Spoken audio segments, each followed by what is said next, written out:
Howdy Broncos country, Mace here with three big things from Broncos practice as they got back to work here in this final week of the preseason.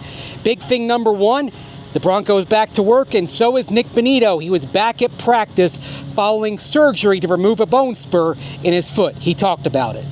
Yeah, so it was kind of just a thing that showed up in the 49ers practice, and it just, ever since then, it was kind of bothering me.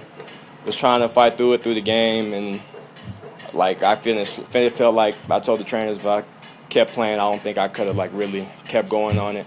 So it was just something where like we could either keep trying to fight through this throughout the season or have the procedure done and not worry about it. So I feel like with the trainers, you know, what they told me and what coach told me, they were like I should get it done. So I have full trust in them, and that's what we ended up doing with that. I'm still trying to get used to just my footing and moving around again and stuff like that because I wasn't really able to this past week or so. So I'm still figuring my way out. Bonito saw full work. He was out there during the team period, and he also talked about the status of negotiations on a contract extension. He didn't seem too worried about things. Yeah, I mean, I feel like they've pretty much like through the whole process like kept me like priority, knowing, you know, they want to extend me, they want me here. It's just about, you know, when they want to get it done and when, you know, we're ready. So Nik Bonitto not sounding like a man who was terribly concerned, and certainly there don't seem to be any signs of concern from the Broncos end earlier. They've gotten Courtland Sutton done, they got Zach Allen done, and of course they got the big contracts done the last year, so seems like things are on track there. So big thing number two, Pat Bryant, a really strong day on the field following up what he did on Saturday night. Today was a day where you saw the vision of Sean Payton, to use that term he likes to use, when he made the Michael Thomas comp for Pat Bryant back on draft day. You saw that vision manifesting with the kind of routes and the kind of catches that he was making on passes from Bo Nix.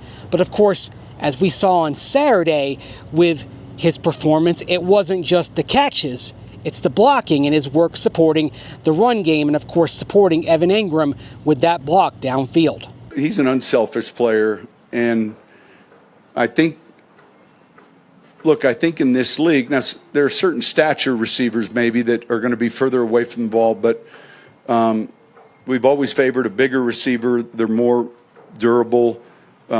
It's not to say that we don't have players that maybe aren't as big, but certainly if you want to run the football, you've got to be able to handle the force, you know, with those guys. You just have to. And now you can run RPOs and there's other things you can do, but when you're going to run it and they know you're going to run it, you've got to be able to block the force properly. Obviously, a lot of things to like from rookie wide receiver Pat Bryant. And big thing number three, it's not just Nik Bonitto on the field for the team period, but also Dre Greenlaw out there getting work alongside Alex Singleton, which of course they haven't had very many snaps together here this summer, which certainly leads to the question, are they going to be able to get on the same page in time? Because a big part of things for two inside linebackers working together is cohesion and chemistry. They sit alongside each other in the team meeting room, which helps, but you've got to get those snaps. So I asked Sean Payton about that and asked, are these snaps this week and preseason snaps together on Saturday, will that be enough to get him up to speed? Here's what Payton had to say about that. Well, I think all these snaps, they all factor, you know, when they're out on the field together. And so we got this week, we got Saturday, and then obviously a few days next week, then we're leading into the game, and then there's going to be that growth at the start of the season. But I do think it's a good question, and I'd be curious to hear their response. So seems like it might be one of those things that's just a work in progress. Part of what Sean Payton would say is the race to get better as you get into the regular season. So it's something that, frankly, is probably going to be something to monitor as you get into weeks 1, 2, 3, and 4.